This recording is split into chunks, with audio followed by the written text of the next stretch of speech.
شاہ صاحب سوال ایک بڑا اہم ہے اور یقیناً آپ کی جو شخصیت ہے اور جو آپ کا انداز ہے یہ آپ جواب دیں گے اس کا تو آپ کو سوٹ بھی کرے گا. تو سوال یہ کیا گیا ہے کہ مولا علی کو جو مولا کہتے ہیں انہوں نے پوچھا یہ کہ یہ ہم یعنی سنی حضرات وہ بھی مولا کہتے ہیں اور اہل تشیع بھی مولا کہتے ہیں, تو مولا کیوں کہتے ہیں حضرت علی کو؟ یہ تو ہم نے صرف سنا ہے کہ شیعہ کہتے ہیں, تو سنی کیوں کہتے ہیں مولا؟ جی میں سوال سے عرض کرنا چاہوں گا جی کہ قرآن مجید فرقان حمید نے آپ کو مولا کہا, جناب رسالت امام صلی اللہ علیہ وسلم نے آپ کو مولا کہا. فَإِنَّ اللَّهُ وَمَوْلَاهُ وَجِبْرِيلُ وَصَالِحُ الْمُؤْمِنِينَ. اس میں سیدنا صدیق اکبر, فاروق اعظم, عثمان غنی, مولا کائنات تمام جو حضور علیہ السلام کے ساتھ موجود ہیں ان تمام کو مولا کہا گیا. اور حدیث پاک ابھی پڑھی گئی ہے اور جو مولا کائنات علی المرتضیٰ رضی اللہ تعالی عنہ ورداہ عنہ کے منقبت کا ایک بڑا خوبصورت باب ہے. غدیر خم کے مقام پر جو جناب سید عالم صلی اللہ علیہ وسلم نے آپ کی عظمت و شان کو بیان کرتے ہوئے جملے فرمائے تھے کہ من کنت مولاہ فہذا علی مولا, او کما قال. کئی الفاظ اس میں آتے ہیں کہ جس کا میں مولا ہوں اس کا علی مولا ہے. تو یہ کسی مسلک کے ساتھ خاص نہیں ہے اور یہ وہ مسلمات ہیں جس میں کسی کا اختلاف نہیں ہے. اور میں یہاں پر یہ کہنا چاہتا ہوں کہ مستدرک کے اندر ایک روایت موجود ہے, حضرت ابو ایوب انصاری رضی اللہ تعالی عنہ وارضاہ عنہ چند لوگوں کے ساتھ مولا کائنات سے بصرہ میں ملاقات کرنے کے لیے پہنچے تھے. اس وقت حضرت مولا کائنات رضی اللہ تعالی عنہ اپنے حجرے کے اندر یعنی خیمے کے اندر جلوگر تھے. تو انہوں نے باہر سے آواز دی, یا مولائی یا مولائی یا مولائی. تو حضرت مولا مرتضیٰ نے فرمایا جا کر دیکھو یہ کون ہے. تو جا کر دیکھا گیا تو وہ حضرت ابو انصاری اور ان کے ساتھ وہ پورا دستہ موجود تھا. تو صحابہ اکرام رضوان اللہ اجمعین کی زبان پر حضرت علی رضی اللہ تعالیٰ عنہ کے لیے جملہ ہے, یہ مسلمات میں سے ہے, یہ ان کامل مشترکات میں سے ہے کہ جس میں کوئی اختلاف نہیں. لیکن ذہنی تبادر ذہنی یعنی ذہن میں شک آتا ہے کہ نہیں مولا تو اللہ ہے تو پھر غیر کو کیسا مولا کہتے ہیں. میں نے کہا صرف مولا اللہ نہیں, مولانا بھی اللہ ہے. واہ واہ واہ واہ واہ واہ واہ واہ واہ واہ بھائی واہ واہ واہ. مولانا بھی اللہ ہے. سورہ بقرہ کی جب ختم ہوتی ہے تو آپ کیا پڑھتے ہیں؟ واعف عنا واغفر لنا وارحمنا انت مولانا. کسی داڑھی والی شخص کسی عالم دین کو کسی مفکر کو خطاب کرتے ہیں, اللہ کو کہتے ہیں انت مولانا. انت کا مشار الیہ کون ہے؟ انت اس میں اشارہ ہے, اس کا مشار الیہ کون؟ انت مولانا, وہ اللہ کی ذات ہے. تو آپ اللہ کو قرآن میں مولانا کہتے ہیں اور نماز سے فارغ ہو کر کہتے ہیں کسی داڑھی والے شخص کو, محترم کو, معظم دینی کو مولانا.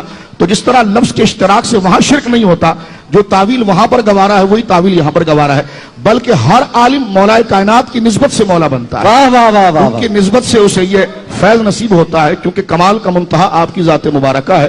اور یہ اللہ رب العالمین جل وعلا نے آپ کو مرتبہ اور مقام عطا فرمایا اور یہ تسلسل کے ساتھ. اور میں یہاں پر کہنا چاہتا ہوں کہ مولا کے مولا پہ اعتراض کیوں؟ حضرت سیدنا صدیق اکبر رضی اللہ تعالیٰ کی ذات گرامی دیکھیں تو صدیق اکبر سب سے زیادہ سچ بولنے والا کون ہے؟ اللہ ہے نا. جی جی. فاروق اعظم سب سے بڑا حق اور باطل میں فرق کرنے والا کون؟ اللہ. غنی کون؟ اللہ. تو جب حضرت ابو بکر صدیق کو صدیق اکبر کہیں, حضرت ابو بکر کو صدیق اکبر کہیں, حضرت عمر کو فاروق اعظم کہیں, حضرت عثمان کو غنی کہیں, تو شرک کا شائبہ نہیں آتا. یہ مولا کا بغض کیوں ہے پھر؟ آئے ہائے ہائے ہائے آئے ہائے ہائے. یہ پریشانی کیوں ہے؟ اور میں حضرت ابو سعید خدری کی ایک روایت پڑھنا چاہتا ہوں. حضرت ابو سعید خدری وہ عظیم ہستی ہے, آج بھی بقی کے اندر آپ دیکھیں تو ہمارے ماں باپ کی عزت قربان ہو, سیدنا مولا کائنات کی والدہ ماجدہ اللہ سعیدہ طاہرہ عابدہ زاہدہ فاطمہ بنت اسد رضی اللہ تعالیٰ عنہ کی قبر مبارک ہے. ان کے ساتھ ایک ہی قبر ہے, یعنی قبر کا نقشہ اگر آپ دیکھیں گے تو بلا تشبیہ یعنی سیدہ آرام فرما رہی ہیں, جہاں ان کی پائنتی ہیں وہاں پر حضرت ابو سعید خدری کا سر ہے. واہ واہ واہ واہ واہ. تو ظاہر سی بات ہے. اب مجھے ایک بات یہ بھی سمجھ میں نہیں آتی کہ نہیں عرب میں نے کہا یہ عرب ہی میں قبر ہے.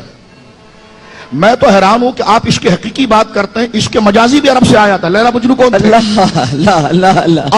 عرب کہاں خشک ہوتے ہیں, عشق مجازی بھی وہاں سے مشہور ہے. تو عشق حقیقی کیسے؟ یہ تھوک جو حضور کا ہتھیلیوں پر روکا, یہ کھارادر والوں نے تو نہیں روکا, یہ عرب والوں نے روکا. اللہ. تو یہ تو عشق کی منتہا ہے. سرکار کے منہ مبارک کا ادب جو کیا تھا یہ کراچی والوں نے تو کیا تھا, جیو ٹیلی ویژن پر بیٹھ کر تو نہیں کیا گیا تھا. سرکار کے پسینے کا ادب عرب والوں نے کیا تھا. تو عرب ابو بکر صدیق ہیں, عرب فاروق اعظم ہیں, عرب عثمان غنی ہے, عرب مولا مرتضیٰ ہے, اور وہاں عشق ہمیں نظر آتا ہے. تو لہٰذا جس طرح تعویل وہاں پر ان خلفاء راشدین کے لیے کی جاتی ہے، وہی تعویل، وہی مجاز کا قاعدہ، وہی عطا کا قاعدہ یہاں پر حضرت مولا کائنات رضی اللہ تعالیٰ عنہ کہا جاتا ہے. یہ بہت بڑی سعادت ہے. حضرت ابو سعید خدری کی وہ روایت میں پڑھ رہا تھا، وہ کہتے ہیں جب مدینے کے اندر جب لوگوں کی بھرمار ہو گئی اور اسلام پھیلنے لگا تو حال یہ تھا کہ ہر شخص داڑھی پگڑی پہن کر آ جاتا.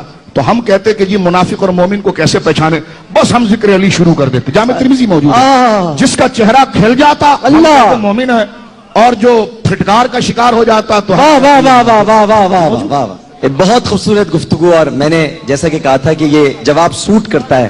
میں صرف ایک بات عرض کروں کہ حضرت ابو بکر کو صدیق اکبر کہتے ہوئے یہ وسوسہ کیوں نہیں آتا؟